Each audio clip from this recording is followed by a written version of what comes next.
What you doing there? You're about to find out. Cutting the cheese. In the lazy river is this. Smoked salmon that's been brined, rested, and it's delicious. Oh my gosh. We are going to saute some wild chanterelles. Ooh.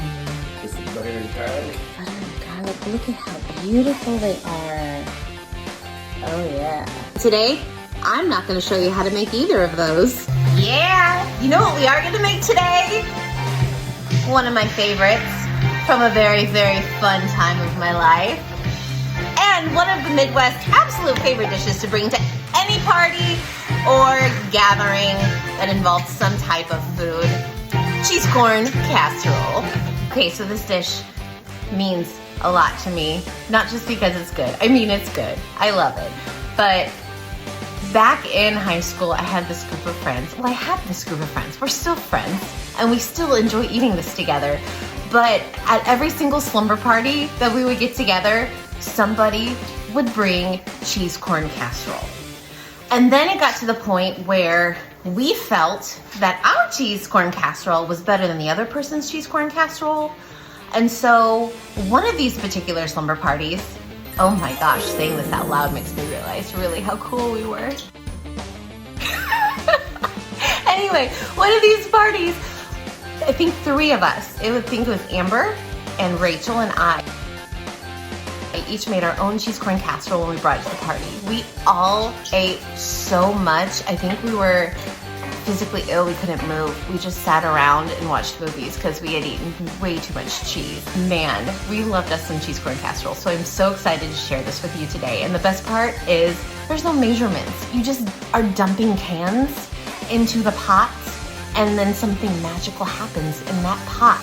First, you're gonna have to preheat your oven to 375. Oh, did you hear that slip out, Rick? Oh yeah, let's do this, make a casserole. Then you're gonna get yourself a casserole dish. It can be like a glass one, just something, or a little stock pot that I'm gonna use.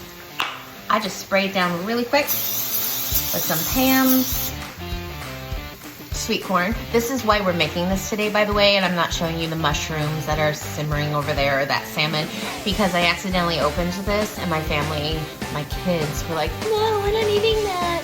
And I meant to open this, regular corn, not cream corn. So you do need a can of cream corn, a can of regular corn, a can of evaporated milk. I prefer Velveeta, but this was on sale. Cheese melt cheese, and then your noodles. Now, shells are the best, but I don't have any shells. So today we're gonna have to go with some rotini. It'll work. But first, I'm gonna dump in this. Next, I'm gonna grab the sweet corn. Dump in the sweet corn. Add your evaporated milk. Oh yeah, you get in there. And then you're gonna take one of your cans, and that's how you're gonna measure your noodles.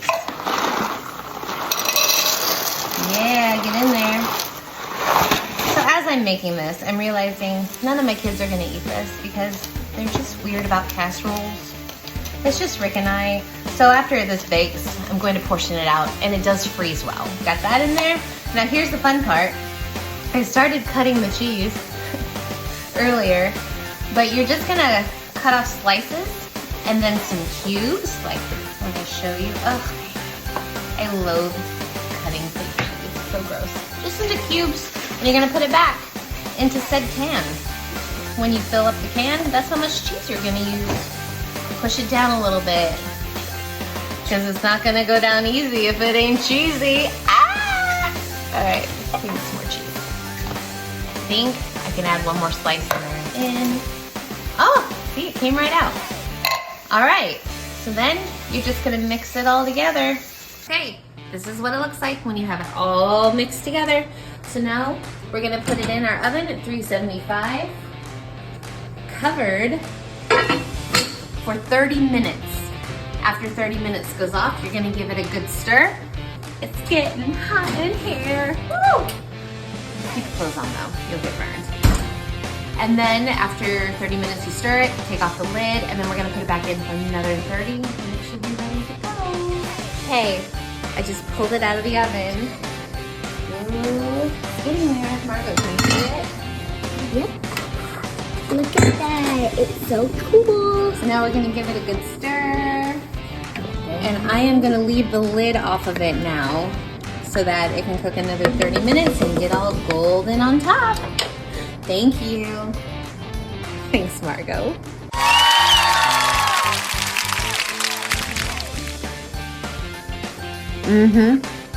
This is great. I like this the best. This episode was brought to you by Amber, Liz, Amy, and Rachel. Thank you for always making me laugh and bringing me all of that cheese.